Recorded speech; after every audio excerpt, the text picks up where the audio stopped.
spécial abonné.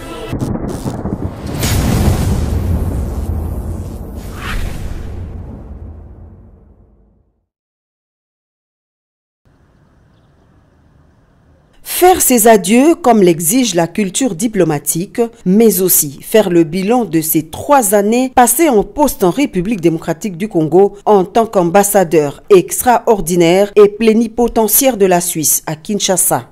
Le diplomate helvétique en fin mission parle des moments forts qui ont marqué son mandat en RDC, notamment la visite des 5 jours du président de la Confédération helvétique en RDC. Faire les au revoir, c'est toujours faire aussi un bilan, des 3 années que j'ai pu passer ici, rappeler les moments forts qu'on a eus. Je pense notamment à la visite présidentielle il y en a 2 ans où le président de la Confédération suisse avait passé 5 jours ici au pays, mais aussi voilà, les autres domaines d'intérêt commun, notamment aussi la guerre à l'Est, le climat des affaires, les entreprises suisses qui sont intéressés à investir au pays. Donc tout ça a été au menu, donc on a pu parler un peu de tous ces sujets, mais aussi remercier les autorités congolaises de l'accueil ici au pays. J'ai passé 3 années magnifiques ici à Kinshasa et dans le pays, et voilà, quand on quitte, on a toujours quelques larmes aussi, parce qu'on n'aime pas quitter, mais voilà, je garderai les bons souvenirs et j'espère revenir un jour en tant que touriste et visiter encore les coins que je n'ai pas encore eu l'occasion. La Suisse et la République démocratique du Congo entretiennent d'excellentes relations bilatérales marquées par plusieurs projets d'intérêt commun dans divers domaines. Une coopération vieille depuis les années 1960. On est des amis pratiquement depuis l'indépendance. Je pense qu'on a essayé de tisser davantage des liens ces dernières années dans plusieurs domaines. Aujourd'hui, on a plusieurs entreprises suisses qui sont actives au pays et qui ont aussi des projets d'investir davantage. Mais la RDC est en même temps aussi un pays prioritaire pour la coopération internationale de la Suisse. On est très active dans l'aide humanitaire, mais aussi la coopération bilatérale, donc de développement, où on travaille directement avec des acteurs locaux pour le bien-être et le développement de la population congolaise. Pour rappel, le président de la Confédération helvétique, Alain Berset, avait effectué une visite officielle en RDC du 12 au 16 avril 2023. Reçu par son homologue Félix-Antoine Tshisekedi Tshilombo, la visite était placée sous le signe de l'aide humanitaire avec une descente à l'est de la RDC en signe de solidarité aux nombreux réfugiés congolais victimes de l'agression du Rwanda et de ses supplétifs du M23.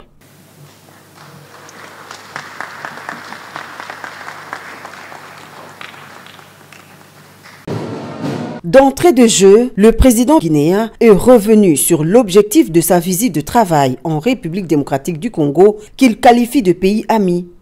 Le général Umbalo revient sur les sujets évoqués lors de huis clos avec son homologue Félix-Antoine Tshisekedi Tshilombo. Des sujets qui tournent autour d'une coopération dans plusieurs domaines d'intérêt commun. Le président de la République de Guinée-Bissau n'a pas manqué des mots pour remercier son homologue congolais après son admission à l'ordre national Héros nationaux, Kabila Lumumba. Chaque fois qu'un frère reconnaît les valeurs de l'autre, et puis ça je porte une haute distinction de la République sœur du Congo, et ça je vais le partager avec le peuple bissau-guinéen. Une fois qu'un chef d'État est décoré, ce n'est pas lui en personne. Lui, il a décoré le président de la République de Guinée-Bissau. Donc, c'est le peuple bissau-guinéen qui est content et pour qu'il sache que la Guinée-Bissau sera reconnaissant envers cette décoration. Un honneur pour le président Félix-Antoine Tshisekedi Tshilombo qui évoque le parcours similaire et un idéal commun qui caractérise les 2 pays. La visite de son homologue est un souhait qui se réalise au bénéfice du rapprochement des 2 peuples autour d'un idéal commun, la paix en faveur du continent africain. Je suis panafricaniste dans l'âme et donc moi quand 2 nations africaines se rapprochent, c'est pour moi toujours du pain béni. Je suis un fervent activiste de la cause de la zone de libre-échange continentale et je suis convaincu que le jour où l'Afrique deviendra vraiment cette zone de libre-échange, on parlera de nous autrement. Évidemment, il faut qu'on se débarrasse de certaines tares comme celle que nous connaissons, avec des pays qui se comportent encore comme dans les années 60, lors de nos indépendances, où on voyait les choses qu'en termes de guerre, en termes d'invasion, de déstabilisation des pays voisins et autres. C'est des choses que nous devons bannir en Afrique. Les deux chefs d'État s'engagent en faveur de l'ouverture dans les prochains jours des représentations diplomatiques dans leurs pays respectifs. Une commission mixte composée des délégués de deux pays sera mise en place pour y travailler au plus vite.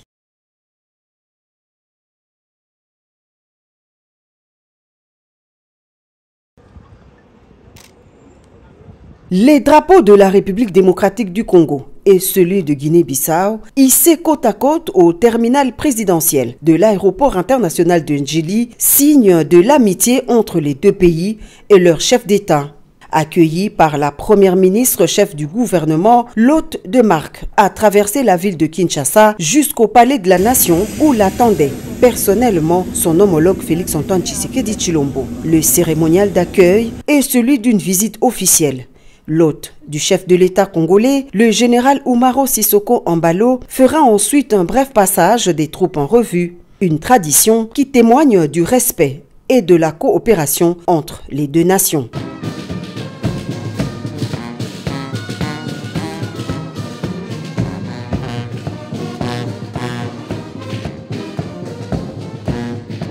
Le deuxième temps fort de se dérouler, c'est le tête-à-tête à huis clos entre les deux chefs d'État.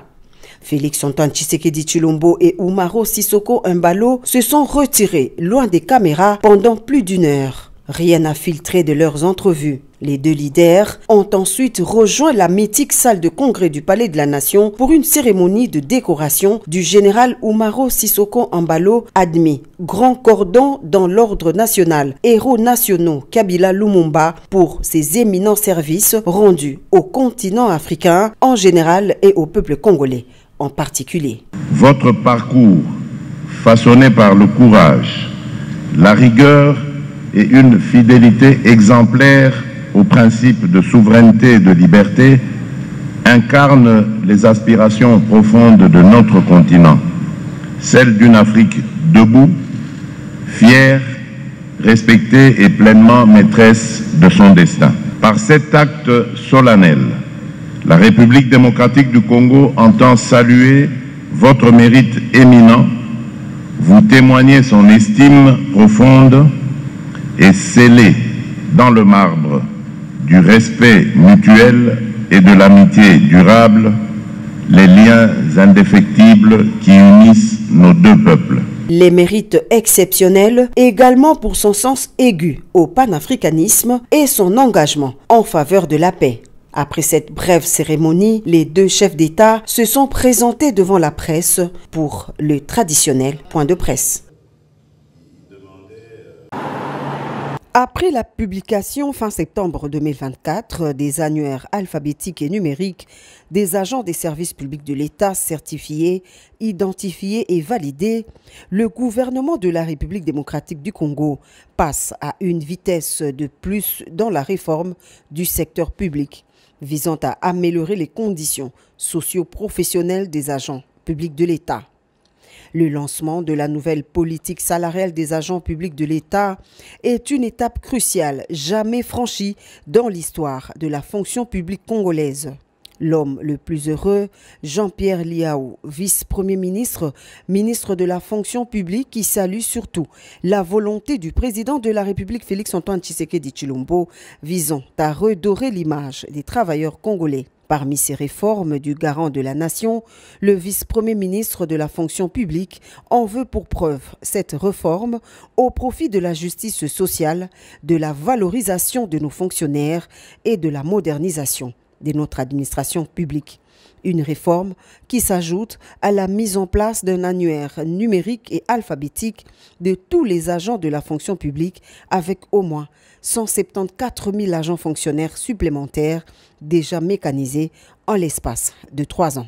En effet, depuis plusieurs années, le secteur public est le théâtre des disparités salariales les plus flagrantes.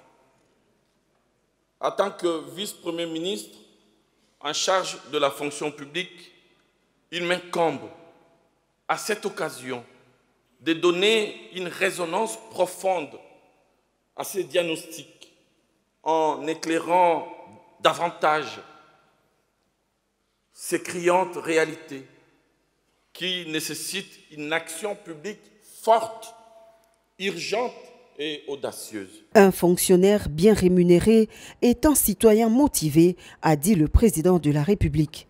La question des salaires des agents de l'administration publique, une priorité pour Félix-Antoine Tshisekedi Tshilombo, qui dans son discours a souligné l'importance de cette réforme pour la stabilité économique et sociale du pays. Cette nouvelle politique devra impérativement garantir une rémunération juste, fondée sur les efforts fournis, les qualifications détenues et les responsabilités assumées, sans favoritisme entre institutions. Devra reposer sur une grille salariale unique, lisible et accessible à tous,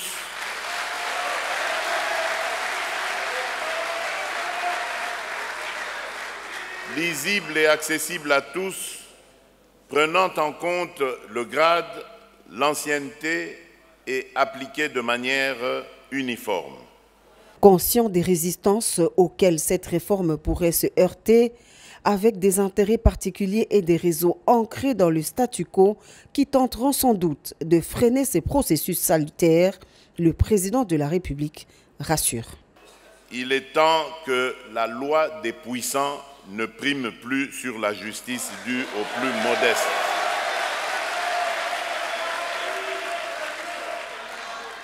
Je m'assurerai personnellement de la mise en œuvre de cette réforme. Notre administration ne peut rester otage d'inégalités héritées du passé. Une joie parfaite pour les bénéficiaires exprimée à travers l'intersyndicale nationale de l'administration publique, appuyée par un mot de reconnaissance par son président Fidel Keyangui au chef de l'État. Le lancement de la nouvelle politique salariale des agents de l'administration publique est une réforme qui ne relève pas uniquement d'une nécessité administrative, mais constitue également un impératif moral et social, traduisant notre volonté de bâtir un État plus juste, plus performant et plus humain, a conclu le numéro 1 des agents publics de l'État congolais.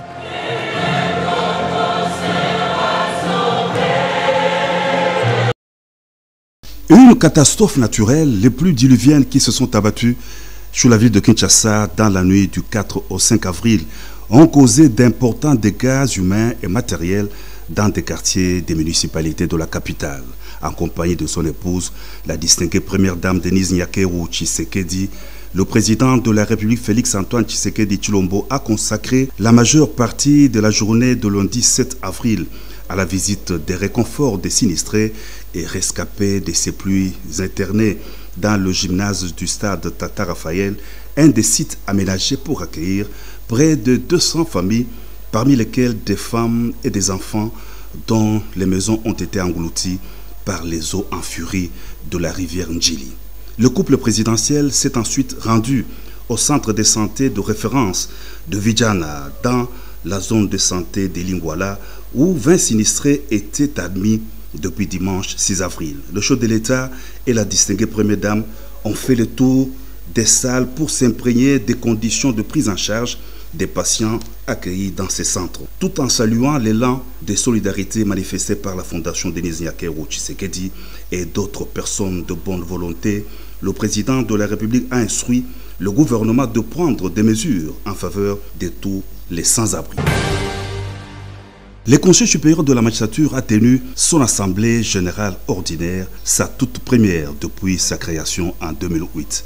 Dans l'amphithéâtre Marcel Liaou, au siège de la Cour de cassation, le président de la République, magistrat suprême, Félix-Antoine Tshisekedi Tshilombo, a procédé au lancement des travaux de l'Assemblée générale du Conseil supérieur de la magistrature.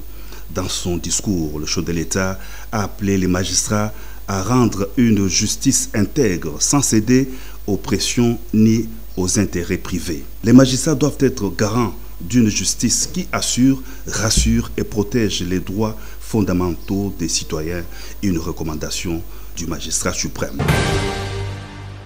Reçus tour à tour à la Cité de l'Union africaine, 4 nouveaux ambassadeurs respectivement de l'Ouganda, de l'Ukraine, du Soudan et du Venezuela ont présenté au cours de la semaine leur lettre de créance au président de la République Félix Antoine Tshisekedi Tshilombo. Kaloussa Farid est le nouvel ambassadeur de l'Ouganda en République démocratique du Congo. Le diplomate ougandais est détenteur d'un diplôme de master en économie quantitative. Reçu à son tour par le chef de l'État, l'ambassadeur de l'Ukraine en RDC, Vassil Amianim, est diplômé en philologie et en traduction du chinois et de l'anglais de l'Université nationale Taras Shevchenko de Kiev.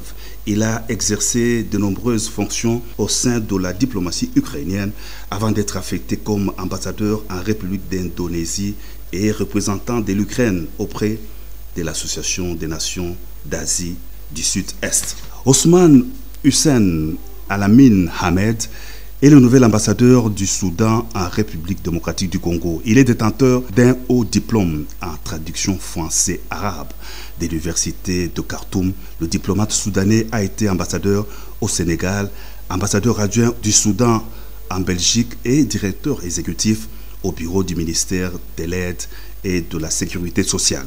Madame Laura Evangelia Suarez a présenté ses lettres de créance au président de la République en qualité d'ambassadeur de la République bolivarienne du Venezuela en République démocratique du Congo. Elle occupe les mêmes fonctions en République du Congo et en République centrafricaine. Elle est détentrice d'un diplôme en études internationales de l'Université centrale du Venezuela.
sont les jeunes abonnés.